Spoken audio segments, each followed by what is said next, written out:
It's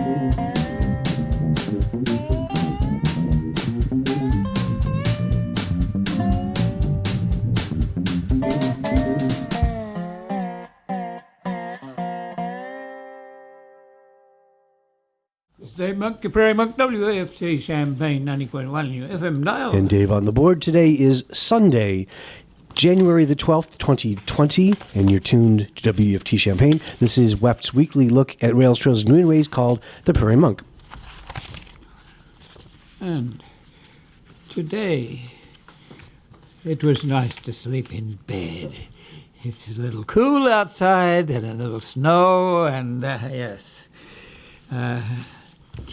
Apart from that, we've been talking about independent study and effort in university, and I want to continue that a little.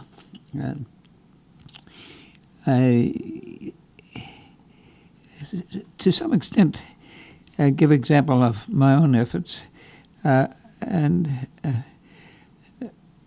I think we are trying to encourage people who don't necessarily enjoy a full curriculum, but rather do their own thing, whether they're a poet sitting in the corner, or someone who's in the middle of a crowd. It takes a little courage to be in a major university. If you're a humanitarian, it's going to be a little tougher because this is mainly a hard science school, physics, chemistry, mathematics. So how do we help you think your way through this? So I came here, first of all, curious about the U.S., and many people around the world are very curious about that. It's a very rich country, rich from soils, rich from rain, rich with people. But secondly, I was interested in getting skills. I had been teaching at what is now a university, but was a college of agriculture. And I had a research degree in agriculture. And I felt the distance between biochemistry taught with a background of physics and math and chemistry, and I sort of was wanting to take skills in art and education and simplify that for students that were not going to be research students. And I wanted to combine getting more information in the science that I was concerned about, more capacity in art, which I'd grown up with. My mother was an artist, and I had been a teacher in education in an agricultural high school and then in college. How do you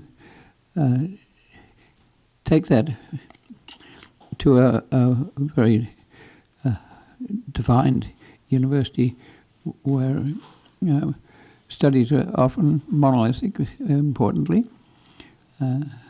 So that was quite some years ago, and it was a little harder to bridge fields. That's changed quite a lot, so that now you can do group work and teamwork and also be reasonably independent. So what I want to encourage young people especially to do, and it might be older people too, who have retired and are looking at a different field, to mosey around. It takes a little courage, and it takes a enormous amount of skill to be able to find out ways of doing things. It might be that you find a researcher who is doing things that are interesting to you, and you might have not have decided on your career. Some of us have not decided on our career for a whole lifetime, and that's not a crime. You're poking around, and so you might find an established research facility that is just up your alley, and that changes your life. It may be that you have to fossick around a little bit, and I applaud the university for being able to take hold of my rather independent interests and give me a chance to work on that. So in a way, I'm using a bio of my own experience to give you encouragement to go forth, whether it's for natural areas, humanities, or whatever. It's you can gain benefit from classes that make a concise representation of a field and give you information, and you don't have to go invent the wheel. Some people will do that.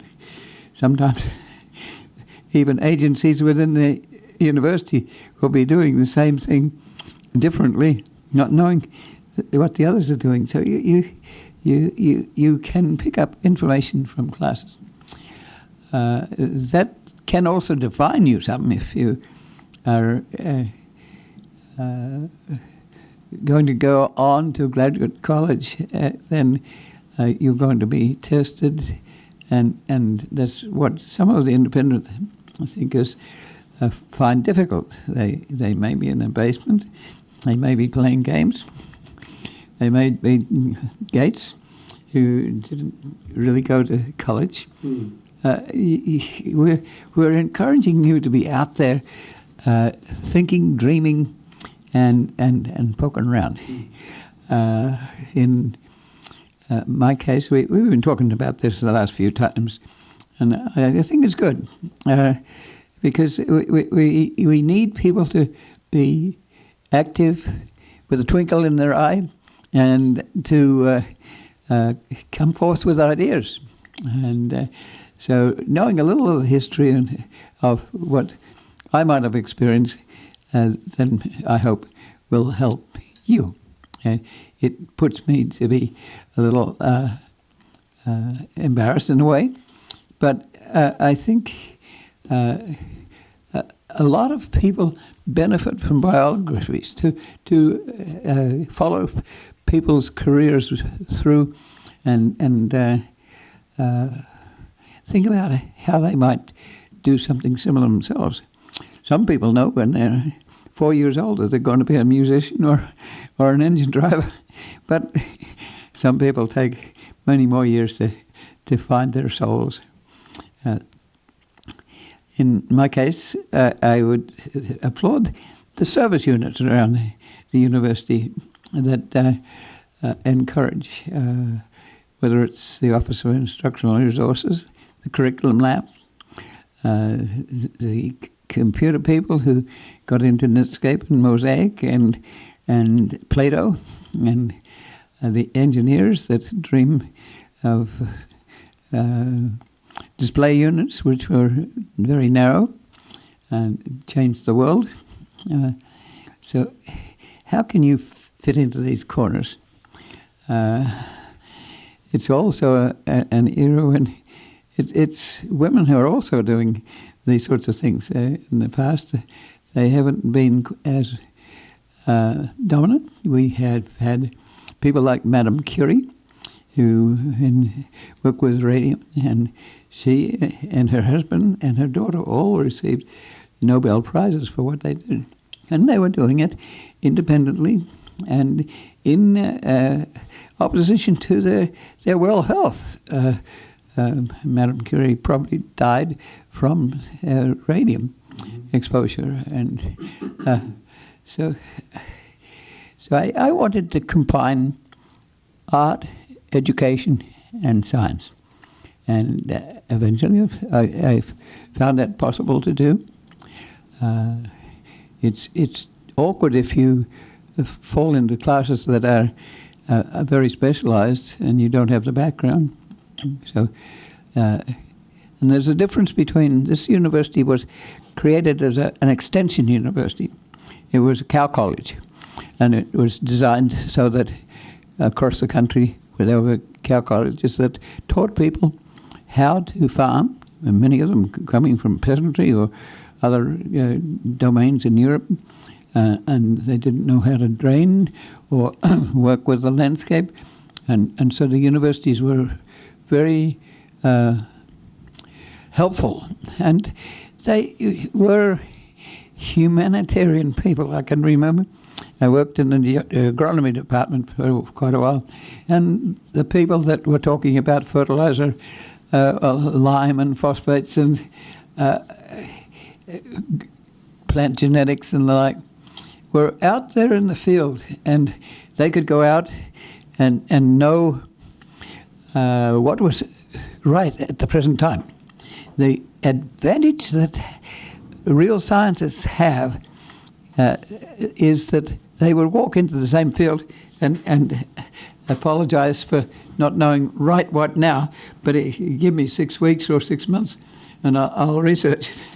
And they would be up to date later, and the applied people would perhaps be not quite so up to date as philosophy changed and scientific research caused different way of doing things. But in there, those people who were on the extension field were very knowledgeable and very friendly, and they were spread across the country. Now, the university has gone more in a research domain, and we need research for those people too. They need to know that a certain type of journalism or a certain type of recreation or medicine or feeding hogs is different. So we're very, very dependent on the researchers, but it's very nice to see research becoming more biodiverse. You have botanists and zoologists and geologists to some extent separate. But these days, those fields are getting to be integrated, and students can sometimes write their own program. It may be something as simple as studying the color purple, or in a fashion sense or other senses, psychological sense. And then you have to have the courage to go in and ask, and you have to be able to talk to people and give them an idea of what you want to do. And you have to be a good listener. You have to listen to what the researcher is saying and what the extension person is saying. And there's a cleverness about that. And then you have to get your skills. Coursework can be very, very helpful. On the other hand, there are a lot of people who would like to develop robots that don't necessarily feel they have to have a lot of skills in the background. But if you talk to Mr. Wolfram, and he's using the language of mathematics to help engineers and scientists and humanitarians to put a number on things. It's very helpful to be able to look at the physiology of a plant, but the next level is that you start to think about how you put a definition on the spots that are on the apple or the tallness of the tree, or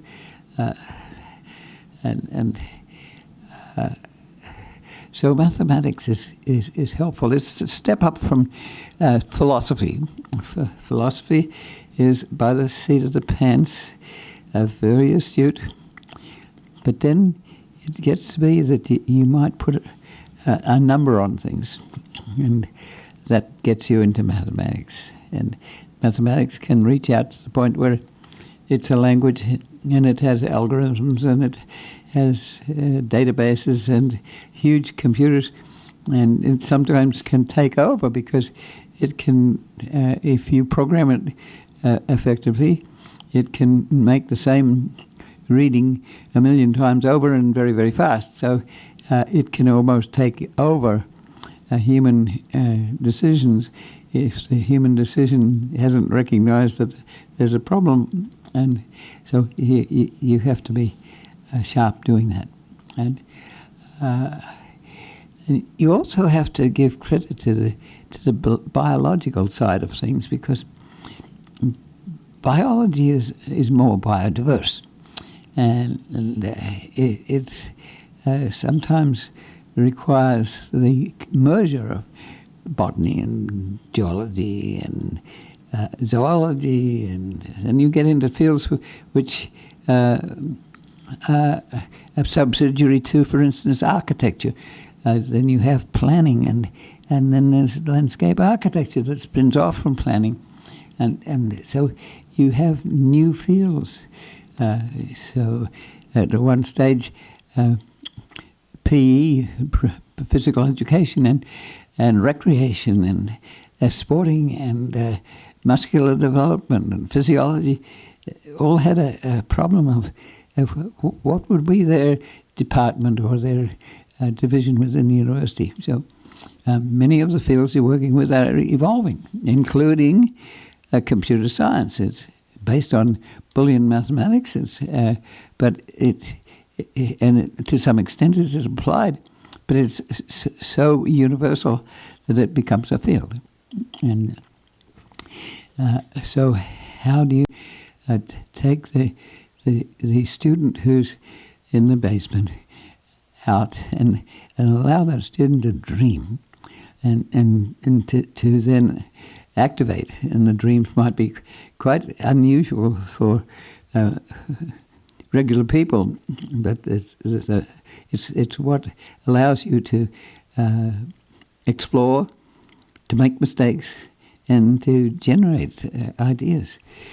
So Wolfram, in that sense, would want to get the College of Education to teach teachers how to know the language of mathematics enough to be able to take a student in a basement or an adult coming back into school from retirement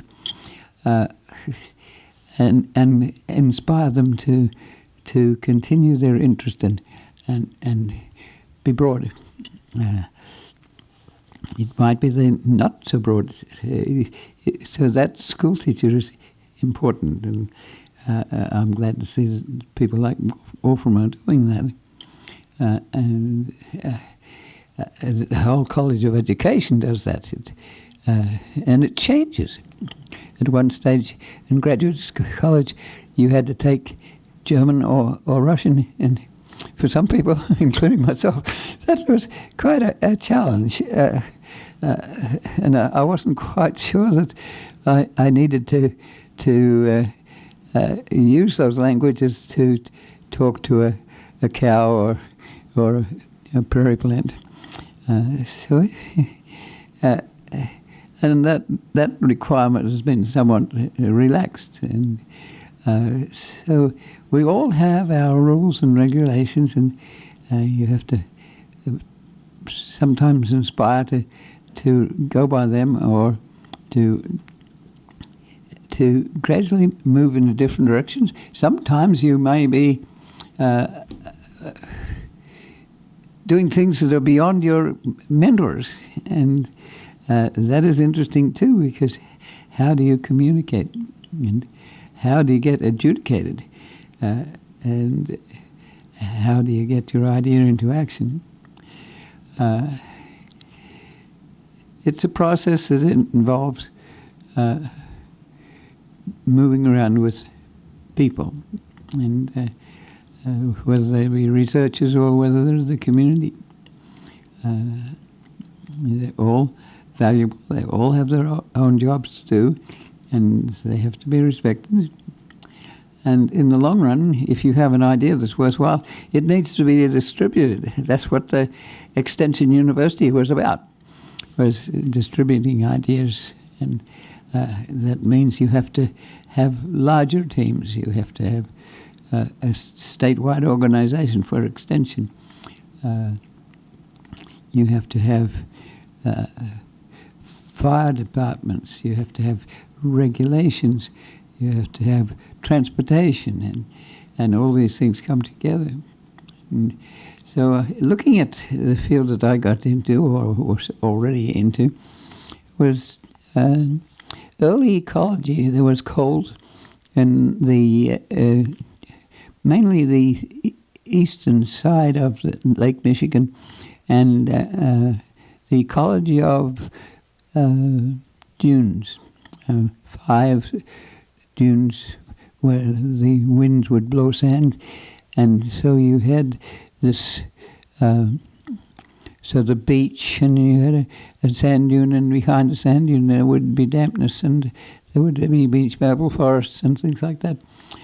And he had a daughter who was May Watts, who was also into ecology, and she did a reading the landscape book, would come to the university, and these are early ecologists. And at the state level, there was Forbes. Forbes decided to put together what has eventually become the Natural History Survey, and it took some energy to be exploring with people like Powell, and to be knowledgeable enough to realize that if we didn't be careful, we would destroy our natural ecosystem. So Forbes was in there, and that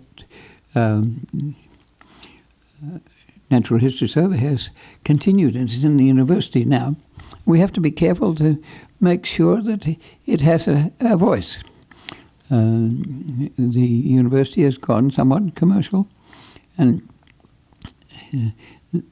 there's a lot of activity on South First Street, but we have to, in survival, express what it is. It is in biology and biodiversity, and we're losing our ecosystems at a rapid rate, partially because of overpopulation and the settlement around the world of different countries with different ideas, different ways of introducing themselves or covering themselves up, or working with very different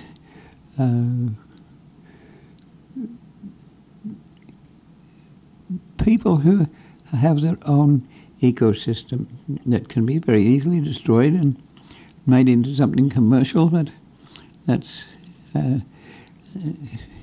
perhaps one of the difficulties we face in present times is not only the era of slavery, but also the colonialization of the world. And so when you do your small thing, think broadly, think about the community, think about the state, the region, the country, and the world. And I find that going on every day here in and around, even if it's something that you might think is small, it may have an influence on someone in the future, and life is going to be very short, and your contribution is helpful if it comes in time for you to generate it and to take that debate on into the future. So I had help from agencies like the Office of Instructional Resources Curriculum Lab, the Committee on Natural Areas, which owns the university's natural areas, and the Ag Visual Services, and I got to be able to combine art, education, and science. And so I'm going to take you to Brownfield Woods, Treelease Woods, Busey Woods, Funk's Grove. At one stage I was working with those woods, and also Busey Woods. At the outset we didn't have Busey Woods. It was destined to be a meander of a large drainage district, but the aim was to cut off the meanders and make them into vernal ponds, and perhaps to use those areas which were part of a big grove. There wasn't too many forests in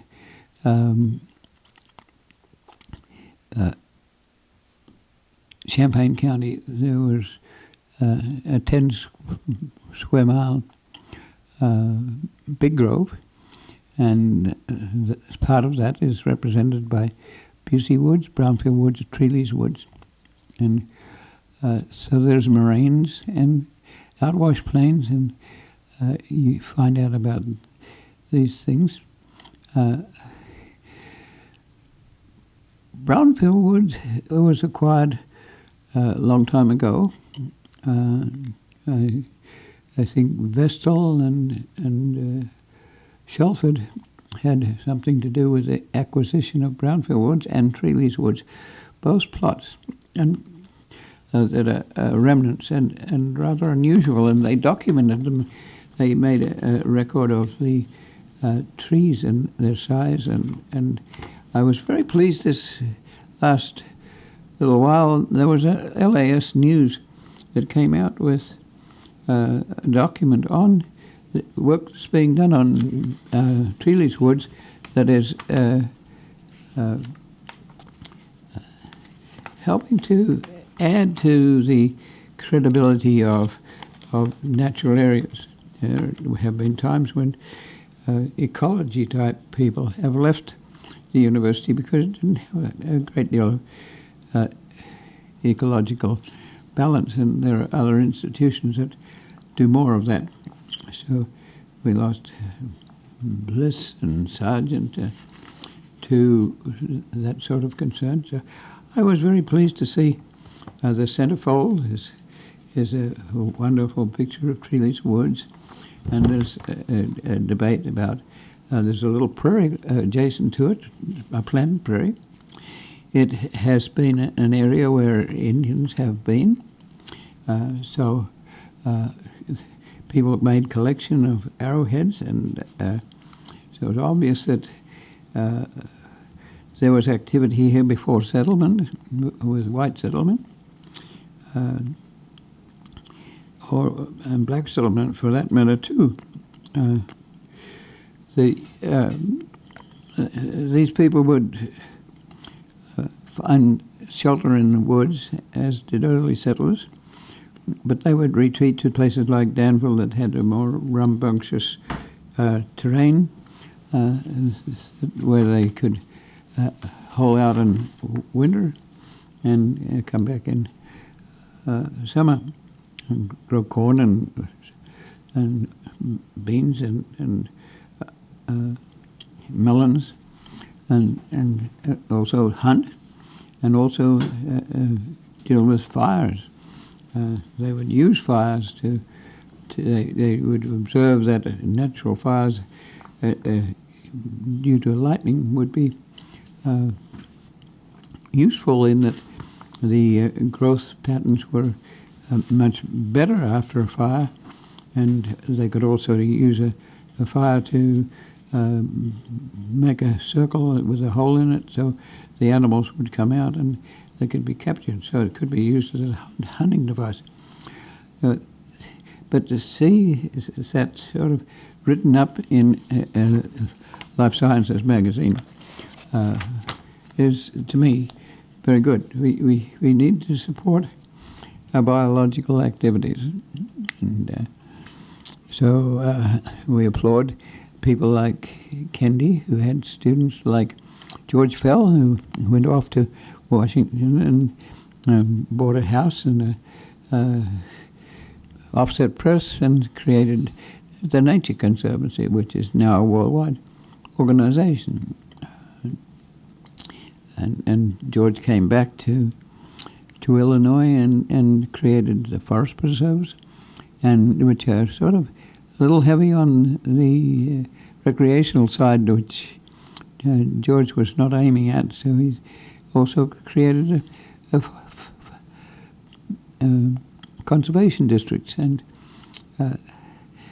so we respect those people. Brownfield Woods is on the edge of Champaign. It's out in the south east corner of Champaign. It was near early trails to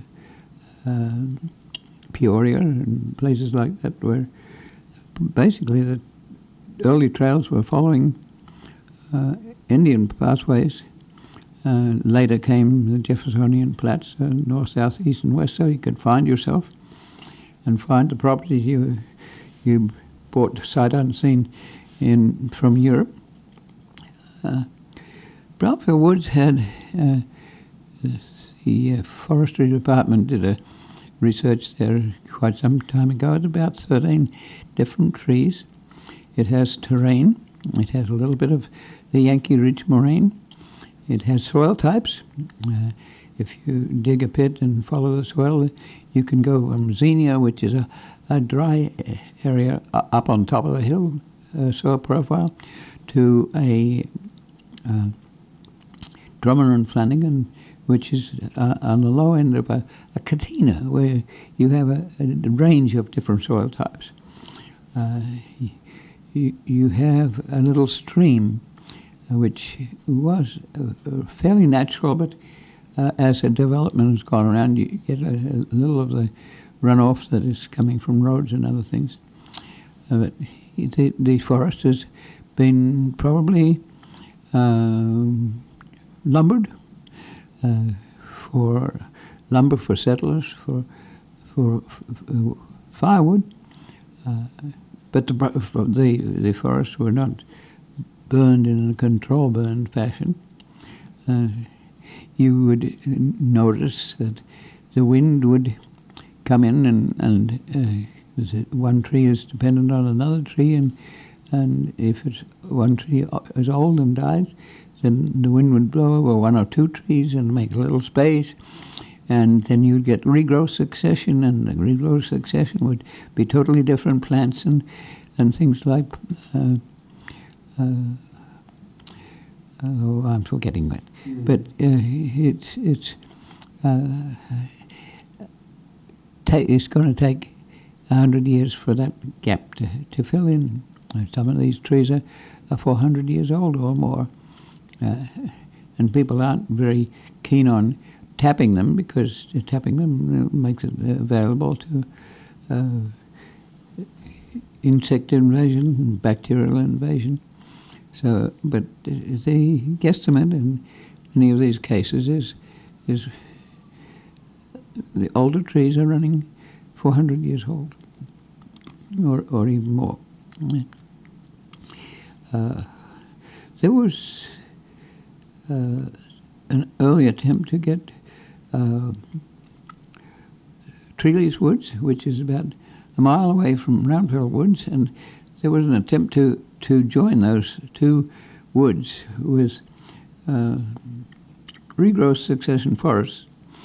The university, a lot with Dr. Kendi's help, they did get a Phillips tract, which sort of helps to join those two forests. It's very, very It's very helpful to bees and birds and creatures to have connectivity. So the attempt there was to have connectivity. Even a little bit of treeless woods may have prairie soil profiles because there's a balance when a forest burns. The prairie will increase when there's a balance between the two. So there's a movement back and forth depending on what burns and when. So I'm glad to see students getting their excitement out of measuring trees, and it's in an era when you can have a laptop, you can have GIS, Geographic Information Systems, and you have you can get a lot more information, and so it's a different era, and it's nice. We go around the corner to Busey Woods. Busey Woods was destined to become a commercial place, either for high-rise housing, or not high-rise, but since there was water and ponds, there was an attempt to have high-price housing. There's a drainage just goes down. It joins the boneyard and goes off to the Vermilion and Wabash in Ohio and Mississippi. So there are runoff patterns here. Eventually, the Busey Woods became part of the university and was transferred to the Park District, and so that's where it is now. And it took a load off of Brownfield Woods and Treeless Woods have become more a research place, whereas in the past there had to be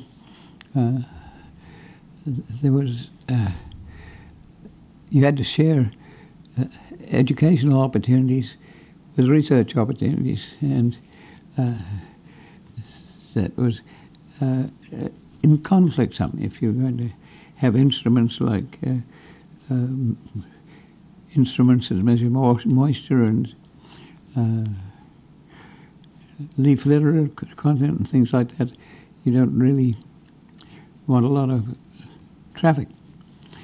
The educators were in big classes with limited opportunity for field work. So you can go to Brownfield Woods, and we produced a little booklet and a trail, and took students there, and that gave students an opportunity to have a field experience. And most of these students were going to be future school teachers, and that gives them the opportunity to know how to run a field trip and what to do. And it's, for many people, it's exciting to be in the open. And so school teachers going back to teach biology, geography, landscape, or whatever, it's helpful to have had that experience.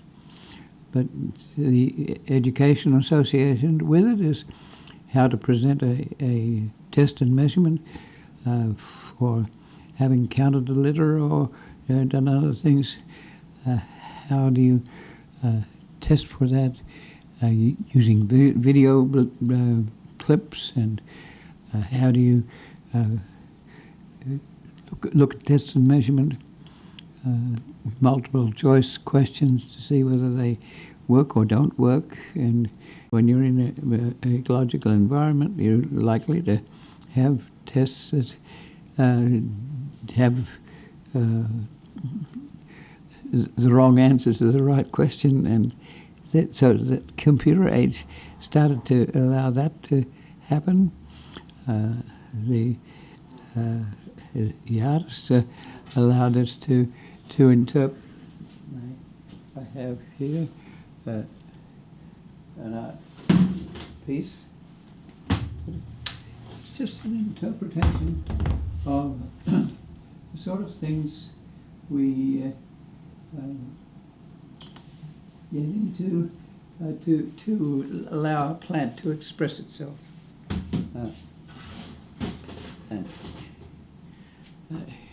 Some of our work here allowed us to be working with students in the Schools Art Institute in Chicago. We would go to 5 different states and introduce people to some of their sociology, secret societies, modern woodsmen and masons and the like, religious groups. And so how do we evolve gradually from being pagans as far as religion is concerned to having gargoyles and interesting artifacts on our churches that are from that sort of era, coming through to expressing ourselves with science and education and sometimes the construct of religions that are basically a construct with rules of the game set forth and camaraderie involved and often conflict between different groups, Muslims and Jewish people and Catholic people and Presbyterians and Methodists. They all have rules of the game, and lately around the world those religions have been losing some of that character just because things are changing, and you watch to see how things are done. If your church is not satisfying some of the needs that you're getting through education and wealth, and then things will change. So at the moment you're seeing a lot of contests around the world where people are protesting certain moves that probably wouldn't have happened many years ago. Then we go outside of our territory a little bit. We go to Allerton Park, and Allerton Park came into being with Sam Allerton. Sam Allerton was servicing the Union armies in the Civil War, and he made a lot of money providing food for the armies, and it was helpful to the Union Army because an army lives on its stomach. And so Allerton Park was part of a lot of experience that Sam Allerton brought to the Midwest. And his son, John Allerton, inherited that Allerton Park and eventually gave it to the university. So there's two types of administration there. One administers the house and the visiting public, and the other is the farms that support it. And we have a railroad bed that goes adjacent to that. And but the Committee on Natural Areas is the one that controls the natural area segment of Allerton Park. And these natural areas that the university owns are fairly large. If they're not large enough to express themselves as natural areas, they're often transferred to groups like the Parkland College. So if it's 14 acres and it's not awfully large for research, then Parkland College will become the progenitor of that. And I should say something about the colleges. It's very similar to our system in a British system in Australia, where you have a major university and then you have not quite so major applied universities. Then you have colleges, and there's a little difference in how you work things. At the moment, we are desperately in need of people who repair and maintain materials that we often waste. And I have to applaud groups like people who salvage, and I especially applaud people who repair. And we have a gem of a supporter here. He's named Jason Liggett. He belongs to the Urbana Public Television, which is a part of the Urbana City. And he helps us to interpret the world. He comes to WEFT and records music, and comes with 2 cameras. But Jason got his basic education at Parkland College, and he's been with the Urbana Free Library, the Urbana Public Television for 11 years. And we look for those sorts of people. So if you're out there and you're not quite sure what you want to do, take a trip to Parkland College or your community college in your place where you're at. And often the teachers that are teaching there are not using the college as a stepping stone to research at a major university. Their career is to teaching, and they do a wonderful job. They're also very aware that some of the people that they're dealing with are going to get excited and go on to a major university. So they have to meet those standards, but they spend a lot of time organizing themselves so that they can be both theoretical and applied teachers. And the university owns not only Allerton Park, but Funk's Grove and other plots around the state. And they work with the federal government, and so gradually you're realizing that you have people out there that are interested, and then you need an organization that does interesting things and takes off from zero and grows. Locally, we've watched the Grand Prairie Friends grow from a small 1 mile of short line railroad abandonment prairie to over 1,000-odd acres, and they manage more than that. And so now you get some formality, and you get people involved. You have a natural areas study group that has become a docent group that goes out and discovers natural areas. And you have a College of Agriculture that puts together a master naturalist and master gardener, and gives people a chance to experience nature. And you have a community college that had a reading the landscape course, which introduced some of this sort of thing. So gradually, if you're a loner, you may want to become someone who, like Gates and others, have generated an organization which is international.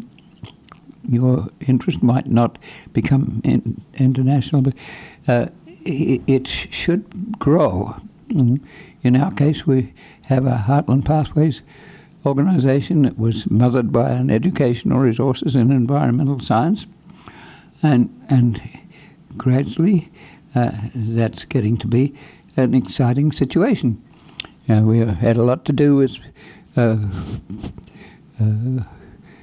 initiating a Kickapoo Trail, which is 25 miles of railroad bed. and the Heartland Pathways was 33 miles of railroad abandonment, and gradually morphed into some of these things that are pretty exciting.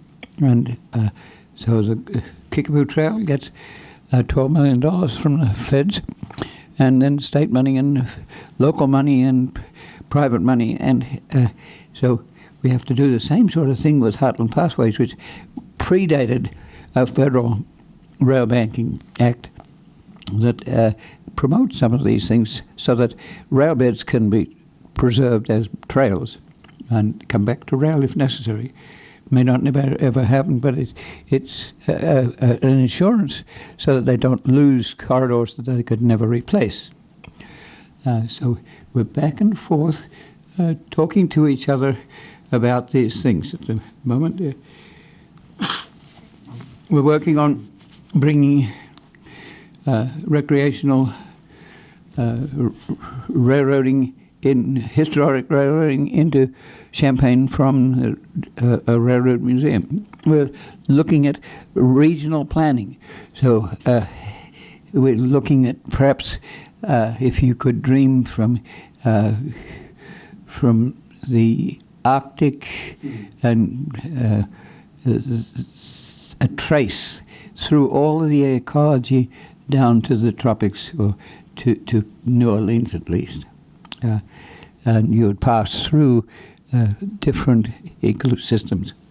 And all of those ecosystems have people that have done things. If you come to Kankakee, you've got sand dunes. If you come to southern Illinois, you have all the river systems and whatnot that happened there. If you go further south, and you get some volcanic activity, and so forth down to the wetlands of New Orleans and Cyprus.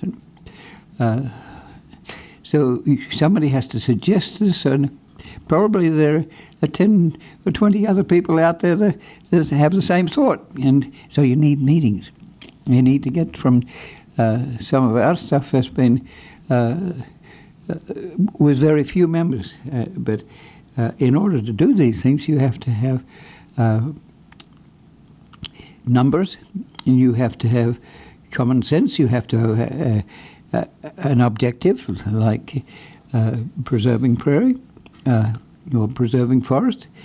You have to have jobs for people that they can handle, and you have to have someone who's a specialist in bringing people together. And if you have trails, then you have to have recreators who know how to work with a trail.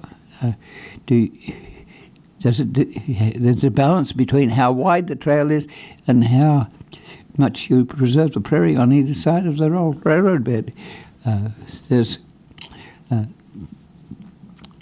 So you have to work with organizations like ADA, which is the American Disabilities Act, and EPA, which is the Environment Protection Agency, and you have to know that there's creosote in the bed, and how do we protect you from exposure to that?